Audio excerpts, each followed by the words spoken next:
നമസ്കാരം കൂട്ടുകാരി, എല്ലാവർക്കും സുഖമാണെന്ന് കരുതുന്നു. നല്ലൊരു ദിവസം നേരത്തെ.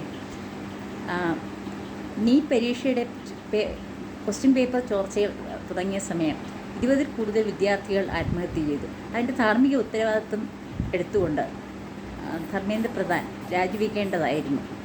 പക്ഷേ അദ്ദേഹം അത് ചെയ്തില്ല. അതിനുമെതിരയ്ക്ക് നമ്മുടെ സൂര്യകാന്ത് സാറിൻ്റെ വായിൽ നിന്നും പാറ്റ എന്നൊരു പ്രയോഗം കൂടെ വന്നതോടെ ജിൻസികൾ ഇളകി. അവർ ഡൽഹിയിൽ വല്ലാത്ത രീതിയിലുള്ള വളരെ വയലൻ്റായിട്ടുള്ള സമരമുറകൾ തൊടുത്തുവിട്ടു. ഒത്തിരി പോലീസുകാർ ഹോസ്പിറ്റലായി, കുട്ടികൾ ഹോസ്പിറ്റലായി. അതിൻ്റെ കൂടെ ഖാലിസ്ഥാൻവാദികളും ജിഹാദികളും ഒപ്പം തന്നെ രാജ്യവിരുദ്ധ ശക്തികളുമൊക്കെ അവിടെ അങ്ങ് ആറാടുകയായിരുന്നു. അവിടെ നിന്ന് എല്ലാവരും വിചാരിച്ചു, അമേരിക്കയും പാകിസ്ഥാനും ഒക്കെ വിചാരിച്ചു, ശ്രീലങ്ക പോലെ, ഉണ്ടായതുപോലെ, അതുപോലെ ബംഗ്ലാദേശിലുണ്ടായതുപോലെ ഭരണം ഇപ്പോൾ വീഴും, മോദി താഴെ പോവും എന്നൊക്കെ. ഒന്നും നടന്നില്ല. മോദി സ്പിരിച്വാലിറ്റിയുടെ കാര്യത്തിലാണെങ്കിലും നിശ്ചയദാർഢ്യത്തിൻ്റെ കാര്യത്തിലാണെങ്കിലും വളരെ ഉന്നതനായിട്ട് നിൽക്കുന്ന ഒരു നേതാവാണ്.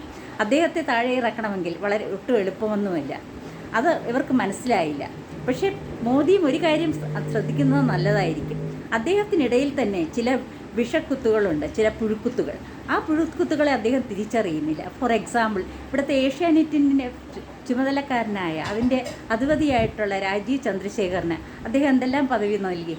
പക്ഷേ ആ ചാനലാണ് ഏറ്റവും അധികം ഈ BJPക്കെതിരായിട്ടും കേന്ദ്രഭരണത്തിനെതിരായിട്ടും ഇവിടെ വാർത്തകൾ കൊടുക്കുന്നത്. അത് ഇദ്ദേഹം അറിയുന്നുണ്ടോ? എന്താണ് കാരണം?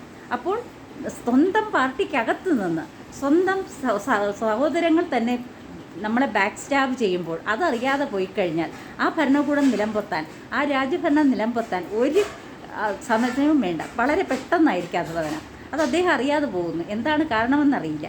അദ്ദേഹം വിചാരിക്കുന്നു ഇവരൊക്കെ ബന്ധുക്കളാണെന്ന്. അല്ല, ഈ കേരളത്തിലെ BJPക്കാർ അവർക്ക് യാതൊരു രാജ്യ താല്പര്യവും ഇല്ലാത്തവർ തന്നെയാണ്. അതിൽ വളരെ ചുരുക്കം ഇപ്പോഴത്തെ മേയർ രാജേഷിനെ പോലെയോ മറ്റോ ഉള്ള ചുരുക്കം ആൾക്കാർ മാത്രമേ രാജ്യത്തിന് വേണ്ടി അല്ലെങ്കിൽ രാജ്യസുരക്ഷയ്ക്ക് വേണ്ടി സ്വന്തം രാജ്യം എന്നുള്ള ചിന്ത മനസ്സിൽ പേർന്നുള്ളൂ. ബാക്കിയുള്ളവരെല്ലാം കാശ് കൊടുത്താൽ അങ്ങോട്ട് പോകും, സ്ഥാനം കിട്ടിയാൽ ഇങ്ങോട്ട് പോകും.